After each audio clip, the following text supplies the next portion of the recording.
Hello साथियों, कैसे हो। फिर से आप सभी के लिए एक शानदार सा सेशन लेकर हम आ चुके हैं। जैसे कि आप सभी को पता है कि नीट अब आ चुका है साथियों, ज़्यादा दिन नहीं बचा है। आपको रिवीजन करना है और मॉक टेस्ट अधिक से अधिक लगाना है, क्वेश्चन ज़्यादा अटेम्प्ट करना है। तो चलिए इसी बीच आप सभी के लिए एक शानदार सा सेशन मैं स्टार्ट कर रहा हूँ। आप सभी साथी हमारे साथ कंटिन्यू होइएगा और सेशन को एंजॉय करिए। आइए पहला क्वेश्चन स्टार्ट करते हैं। चैनल को शेयर करिएगा, सब्सक्राइब करिएगा अगर नए हैं तो। आपको बहुत सारे एग्ज़ामों के बारे में हम लोग अपडेट क्लासेस प्रोवाइड करते हैं। तो चलिए ये सेशन आप सभी के लिए है। नीचे सूची दी गई है, इसे मिलान करना है। थोड़ा जूम कर देता हूँ, बहुत लैंग्वेजेस में चीज़ें हैं बट परंतु स्क्रीन पर नहीं दिख पा रही है, इसलिए साथियों मैं हिंदी में चीज़ें करवा रहा हूँ आप लोगों को। फर्स्ट सूची सेकंड सूची दिया है, इसमें से हमें पढ़ना है शुक्रवाहक उच्छेदन, बाह्य स्खलन, गर्भाशय, ग्रीवा टोपी, सहेली। आपको जो है सही जोड़ी मिलान करना है। तो चलिएगा मिलान करते हैं। क्या होगा फर्स्ट का शुक्रवाहक उच्छेदक की अगर बात करते हैं तो शल्य क्रिया विधि। सेकेंड बाह्य स्खलन की बात करते हैं तो ये है साथियों प्राकृतिक विधि। गर्भाशय ग्रीवा की अगर मैं बात करूँगा तो रोध विधि। और सहेली की बात करते हैं तो खाई जाने वाली विधि। तो आपका इस क्वेश्चन का राइट आंसर होगा डी, और आप सभी साथियों ने कर पाया होगा। बहुत अच्छा आंसर है। फिर से एक वैसा ही क्वेश्चन है, देखते हैं क्या है। एक तरफ दिया है कोशिकाएं और उसका स्त्रावन कहाँ कहाँ से कोशिका विभाजित हो रही है। पेप्टिक कोशिकाएं, कलश कोशिकाएं, ऑक्सीटिन कोशिकाएं, हेपेटिक कोशिकाएं। पेप्टिक कोशिकाएं की अगर मैं बात करता हूँ तो ये हो जाएगा आपका प्रक एंजाइम पेप्सिनोजेन। कलश कोशिकाएं, इसका हो जाएगा आपका श्लेष्मा। ऑक्सीटोसिन कोशिकाएं, ये हो जाएगा HCl एवं विटामिन B12 के अवशोषण के लिए नोज कारक। और बचा क्या है आपका हैप्टिक कोशिकाएं, तो ये हो जाएगा पीतक जूस। आपका राइट आंसर होगा ऑप्शन नंबर ए। और प्रोबेबिलिटी काफ़ी सारे बच्चों ने इसको आंसर किया है। अगर आप रिकॉर्डेड भी सेशन को देख रहे हैं तो साथियों सेशन को जो है शेयर लाइक जरूर करिएगा। निम्न मानव वंशावली विश्लेषण में कौन सा प्रतीक रिश्तेदारों के बीच मैथुन को निरूपित करता है। अब आपको बताना है कि कौन सा यहाँ पर मैथुन को निरूपित करने वाला है। तो ध्यान रखना फर्स्ट सेकंड थर्ड या फोर्थ। तो हमारा राइट आंसर होगा ये वाला सिंबल जो है, आपको ध्यान रखना है, जिनका right answer option number D हो जाएगा। फेफड़े की जैव क्षमता है IRV, ERV, TV या RV। अब यहाँ से हमें चूज़ करना है कि क्या हो सकता है। तो IRV, ERV और TV, ऑप्शन नंबर बी बिल्कुल सही आंसर हो जाएगा। ये आप लोगों को ध्यान रखना है। ओके चलिए नेक्स्ट क्वेश्चन थोड़ा छोटा कर देता हूँ। संधि जॉइंट के दिया है और एक तरफ उसके प्रकार दे रखा है, जॉइंट और उसके प्रकार। अब हम देखते हैं कि क्वेश्चन में क्या विशेष है, क्या स्पेशल है और कैसे इसे सॉल्व करते हैं। आपको जो है 2025 आप लोग दे रहे हैं तो आपको जो है कथन निष्कर्ष और सही जोड़ी दोनों ही क्वेश्चन अच्छे से मिलेंगे और वो आपके प्लस पॉइंट है। आपके लिए नेगेटिव नहीं है साथियों, प्लस पॉइंट है। अगर यहाँ से आपसे एक भी आंसर बनेगा, फर्स्ट सेकंड थर्ड फोर्थ, एक भी ऑप्शन आप लोग सही करते हैं तो आप पूरा का पूरा मार्क्स आप लोग ग्रैब कर लेंगे। ठीक है, तो ये तो आपके लिए बहुत अच्छा है।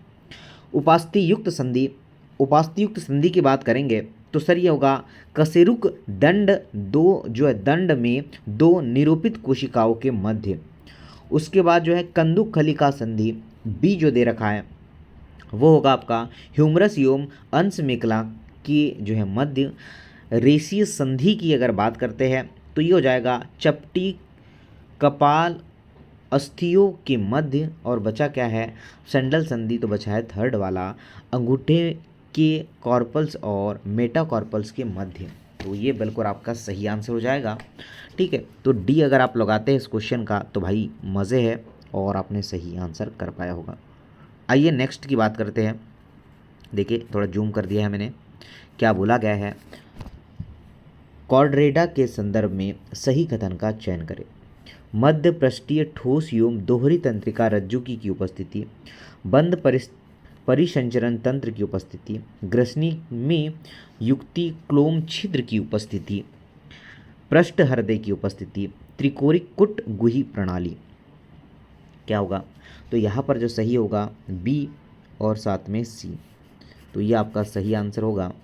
बंद परितंत्रण की उपस्थिति और ग्रसनी में युक्त क्लोम छिद्र की उपस्थिति, इसका भी राइट आंसर हो जाएगा डी। आइए क्वेश्चन पढ़िएगा, निम्नलिखित में से कौन से कथन सही है, हमें नोट करके बताना है। ओके, चलिए। शरीर में अत्यधिक शारीरिक द्रव का ह्रास पराशरण ग्राहियों को बंद कर देता है, गलत बात। एडीएच मूत्र जो है मूत्रलता को रोकने के लिए जल के पुनराशोषण को सुगम करता है, सही बात है। एएनएफ वाहिका विस्तारण करता है, बिल्कुल सही। एडी जो है एडीएच रक्त दाब को बढ़ोतरी करता है, बिल्कुल सही। एडीएच जीएफआर की कमी के लिए उत्तरदायी नहीं, तो आपका बी, सी और डी सही है। अब देखते हैं बी, सी और डी आपको नज़र आएगा ऑप्शन नंबर डी में, तो ये आपका सही आंसर है। आइए साथियों नेक्स्ट क्वेश्चन की चर्चा करते हैं। क्या बोला गया है कि तिलचट्टे में उत्सर्जन के द्वारा, मतलब किसके द्वारा उत्सर्जन होता है? फ्लेविक ग्रंथि के द्वारा होता है, यूरोक्स ग्रंथि, नेफ्रोसाइट्स, वसापिड, संश्लेष ग्रंथि। क्या होगा सही आंसर, जरा नोट करिएगा। तो साथियों आपका राइट आंसर है यूरोकोस ग्रंथि। ओके, उसके साथ में ही जो है नेफ्रोसाइट्स और साथ में ही वसापिंड, मतलब ए आंसर इस क्वेश्चन का सही है। आप लोग कमेंट्स बॉक्स में अपने आंसर भी कमेंट्स करिएगा, और सेशन कैसा आपको जो लग रहा है, क्या सीख रहे हैं, ये भी हमें कमेंट्स करके बताना है। कोशिका चक्र की जी0 अवस्था में कोशिका उपचायी रूप से निष्क्रिय होती है। सेंट्रोसोम अंतरावस्था की एस प्रावस्था से द्विगुण करता है।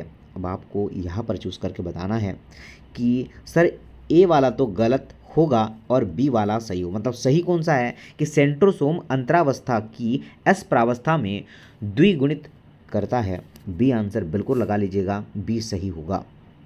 आइए फिर से आप सही जोड़ी की ओर मिलान करते हैं।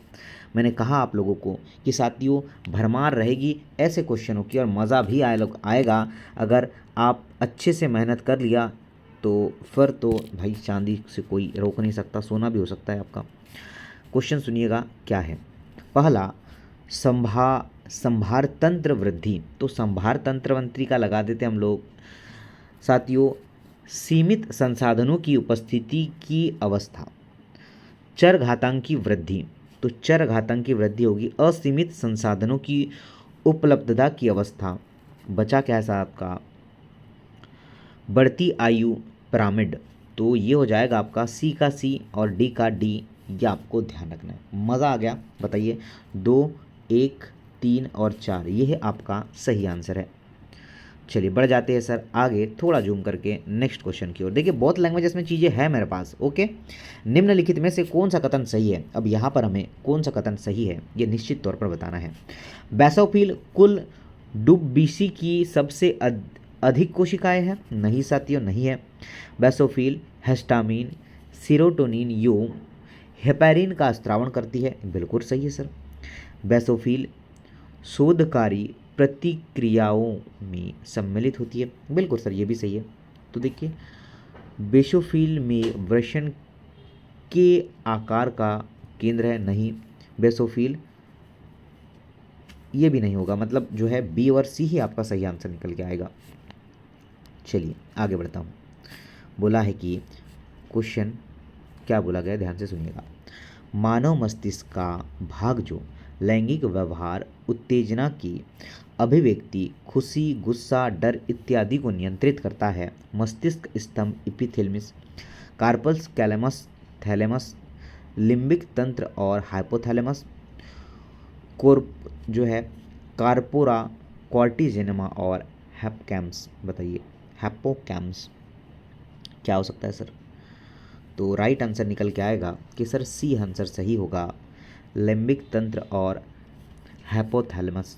ऑप्शन नंबर जो है सी करेक्ट आंसर है। नेक्स्ट क्वेश्चन, निम्नलिखित में से कौन सा अंतः प्रजनन का लाभ नहीं है। क्या बोला है सर? लाभ नहीं है। कौन सा नहीं है पढ़ते हैं। इसके कारण कम वांछनीय जीनों का निष्कासन एवं श्रेष्ठ किस्म के जीनों का संचरण होता है। सही बात है सर। लगातार अंतः प्रजनन के बाद अंतः प्रजात स्पष्टि की उपलब्धता कम होती है। क्या सही आंसर होगा? नहीं भाई साहब, ये गलत है। यह समयुक्ता को कम करता है। सही है। यह हानिप्रद अप्रभावी जीनों को जो है उभासित करता है, जो कि यह चयन द्वारा निष्कासित किए जाते हैं। ये भी सही है। आगे बढ़ते हैं। नेक्स्ट, कौन सी विशिष्टताएं एकमात्र स्तनधारियों की कौन सी होगी? रोम, जो है कर्णपल्ल एवं अप्रत्यक्ष परिवर्धन, कर्णपल्ल, मोनोकोंडाइली का कपाल एवं स्तन ग्रंथियाँ, रोम कर्णपट्ट झिल्ली स्तन ग्रंथियाँ, रोम कर्णपल्ल एवं स्तन ग्रंथियाँ। क्या आंसर है? तो आपका राइट आंसर होगा साथियों ऑप्शन नंबर डी, रोम कर्णपल्ल एवं स्तन ग्रंथियाँ। ये आप लोग को ध्यान रखना है। देखिए, मास्टर कोशिकाएं श्वसनिकी तंत्रिका जो है, देखिए श्वसनिका की आंतरिक सतह, रक्त दे रखा है, वृक्काणुओं के नलिकाकार भाग। अब यहाँ पर आपको देखते हैं क्या क्या आंसर होगा। चलिए मिलान करिए। सही जोड़ी तो मिलान करना है बाबू भैया आप लोगों को, और आंसर कर सकते हैं हम लोग। चलिए मिलान करते हैं। मास्टर जो कोशिका है, जो मास्टर सेल्स होती है, तो वह आपका एरियोलर संयोजी ऊतक होती है। श्वसनिका की आंतरिक सतह जो है ये आपका पक्षाम्बी उपकला है। उसके बाद रक्त की अगर बात करते हैं, विशिष्ट संयोजी ऊतक जो है वृक्काणुओं के नलिकाकार भाग, तो ये होगा आपका घनाकार उपकला साथियों। तो देखिए आप मिला लीजिएगा, शायद ऑप्शन नंबर ए ही आपका सही हो जाएगा। यहाँ पर आपको ए बी सी डी कौन सा सही है ये हमें चूज़ करके बताना है। तो चलिए करते हैं सही। पहला बोला है चतुष्क निर्माण तनुपट्ट में दिखाई देता है। नहीं। पश्च में गुणसूत्री बिंदु विखंडित होते हैं और अर्धसूत्री अलग होते हैं। सही बात है। स्थूलपट्ट में उपांति भव होता है। नहीं। केंद्रिका, गाल्जिकाय एवं योर अंतस्था में पुनः बन जाते हैं। ये भी सही। मतलब जो आपका राइट आंसर बी और डी बिल्कुल सही होगा। That's it. बी और डी आप देखते हैं किस में है, 96 बी और डी ऑप्शन होगा।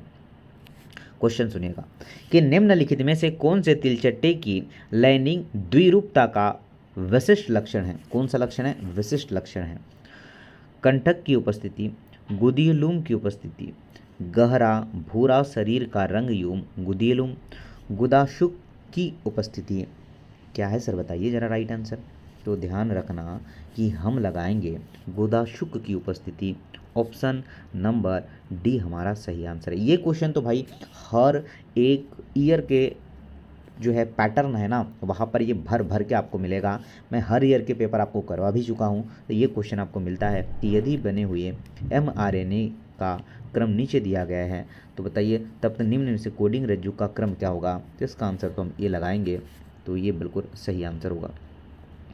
बोला है कि निम्न में से कौन सा थायराइड हार्मोन्स को नियंत्रित नहीं करता है? क्वेश्चन में क्या बोला है? नहीं करता है। अब यहाँ पर हम देखते कौन सा नहीं करता है।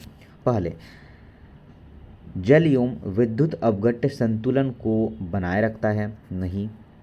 आधारीय उपायी दर का नियमन बिल्कुल नहीं। सोने जाने की चक्र की सामान्य लय सही है। प्रतिरक्षा तंत्र का जो है विकास बिल्कुल सही है। आरबीसी निर्माण की प्रक्रिया को प्रोत्साहित करना गलत है। तो आपका सी और डी सही है भाई साहब। सी और डी वाले तो बिल्कुल सही होंगे। कंकाल पेशी के विषय में कौन सा कथन सही है? कौन सा कथन सही है? ध्यान दीजिएगा। पेशी बंडल को जो है कोलेजनी संयोजी ऊतक की परत से इकट्ठे होते हैं, जिसे स्पट कहते हैं। पेशीय तंतु का सर्कोप्लाज्मिक रेटिकुलम कोशिका जो है कैल्शियम आयनों का भंडारण करता है। देखिए ऑप्शन देख लेते हैं हम लोग। हाँ, ऑप्शन देख लीजिए कैसे कैसे ऑप्शन है। अब यहाँ पर हम आंसर की ओर चलेंगे साथियों। पेशी तंतु जो है सर्कोप्लाज्मिक रेटिकुलम कैल्शियम आयनों का भंडारण करता है, बिल्कुल सही बात है। कंकाल पेशी की आधारीय दिखावट एक्टियोम मायोसिन प्रोटीन के वितरण प्रतिरूप के कारण होता है। अब आपको जो है सी सही होगा। देखिए बी तो मैंने बता चुका आप लोगों को। ओके, अब आपको सी और डी में से कौन कौन से आंसर सही है बताना है। एम रेखा में संकुचन की कार्यात्मक इकाई माना जाता है जिसे सार्कोमियर कहते हैं। तो चलिए बताइए भाई साहब, ए सी डी सही है या फिर B C A B C B जो है और सी सही है। तो हमारा राइट आंसर होगा बी और सी सही होंगे। तो साथियों सेशन कैसा लगा ये ज़रूर से बताइएगा और मिलता हूँ नेक्स्ट सेशन में। हम रेगुलर आपको चीज़ें प्रोवाइड कर रहे हैं। शाम को फिर से मैं आप सभी के लिए जो बेहतर सेशन प्रोवाइड करूँगा और आप क्वेश्चन पेपर उठा लीजिएगा। 25 का, 23 का, 24 का कोई भी पेपर आपको सिमिलर क्वेश्चन मिलेंगे और भाई एथेंटिक डाटा हम आपको प्रोवाइड करते हैं। ठीक है, इसका पीडीएफ आपको टेलीग्राम पर मिल जाएगा, समाधान स्टडी के टेलीग्राम पर। इंग्लिश मीडियम वाले बच्चे इंग्लिश मीडियम से भी इसे देख सकते हैं। Okay, thank you very much बच्चा। मिलता हूँ नेक्स्ट सेशन में। जय हिंद।